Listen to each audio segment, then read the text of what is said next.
Hello, I'm Dr. Flügel, and I'm here with Emily and Chris to talk about the purpose of the CPR. Hello. Hello. Hello. Hello. So there's a couple of videos, as introductory CPR videos online. Did you get to watch them?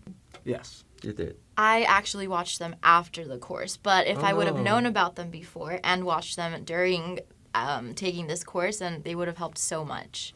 So just make sure to watch all the videos before doing your CPR. So then we're going to ask Chris, so you have watched the videos, Yes. so do you think there's anything missing? I wish there was an additional video that explained the purpose of the CPR, because going into the class, I was concerned about the peer grading aspect of it. But after talking with you, I realized that it simulates real-world situation, because in real life, you're evaluated by your peers. Yes, that's correct. So in the meeting, I talked about the CPR and the purpose is to expose you to as many different writing styles as possible. So you're going to see 7 different writings of different students, and then you're also going to be evaluated by your peers, and that's how science works. You read in the journals, and you go to conferences and discuss things, and then you look the paper, it's reflected, the discussion is reflected in the paper. So if you just write a paper and the discussion on the discussion board, Piazza, is not reflected in your paper, you're not really participating in the overall scientific journey.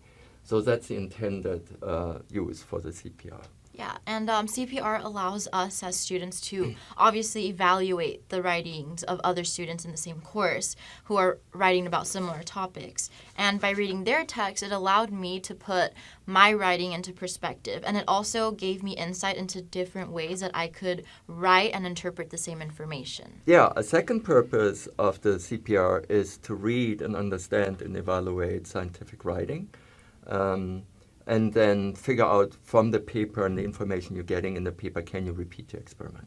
Yeah, and I completely agree with that. And obviously the focus of this class is explicitly conveyed, because now that I'm actually taking upper div courses where I'm reading about other journal articles and I'm analyzing these journal articles, because of CPR, I know exactly what to look for, because they're structured in the same way that we read and wrote our entries.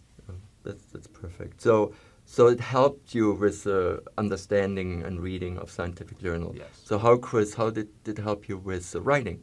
It helped me improve my writing through the grading of my peers' work, because looking for mistakes in their paper helped me later identify the same mistakes in my own paper.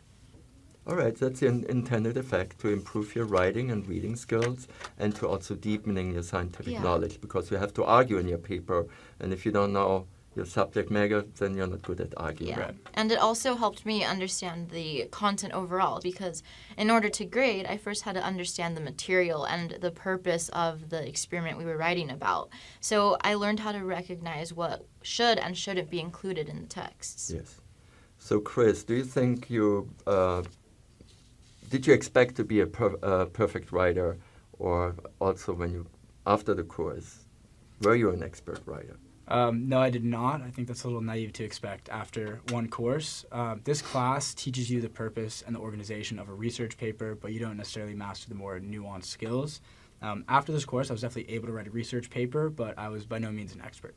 Yeah, you have the foundation after this course to understand what a research paper is and how it should be structured. And after this course, I became better at analyzing and structuring my own writing as an ongoing practice. But it was all built on the fundamental skills that we learned from CPR. And how would you know that before taking the course? Because it's the first course in which you will write a research paper, I assumed it was an introductory class. And with any difficult skill, it takes time to master, definitely more than 1 quarter. Okay. Yeah, and this lab course is not an explicit writing course. You don't learn how to become an expert as writing, as he already mentioned. And here you simultaneously learn how to read and write scientific literature. So it's most like an introduction to scientific writing. And it shouldn't be expected that your papers will be perfect in any way.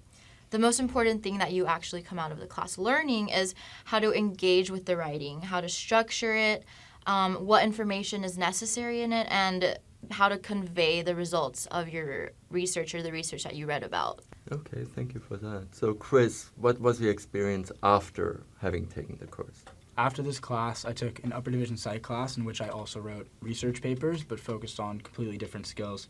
So from this class, I learned the organization and the purpose of the paper and had the general structure and format down. And then in this upper division psych class, we focus more on the specific language you use to convey a message. All right. So Emily, what was your experience after taking the course? So we do have to keep in mind that our papers are graded by our own peers, who are obviously not experts at writing or reading research papers.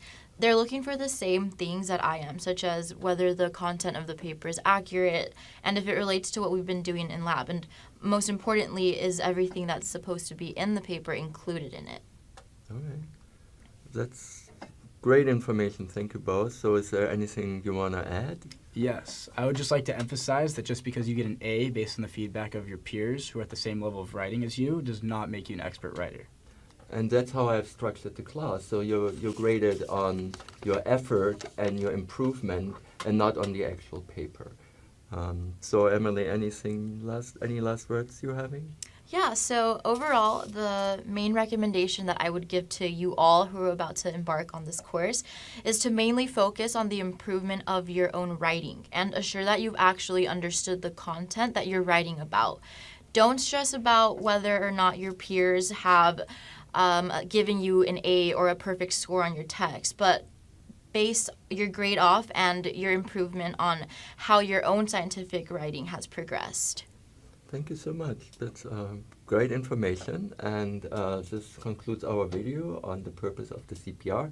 And if you still have any questions, please email me.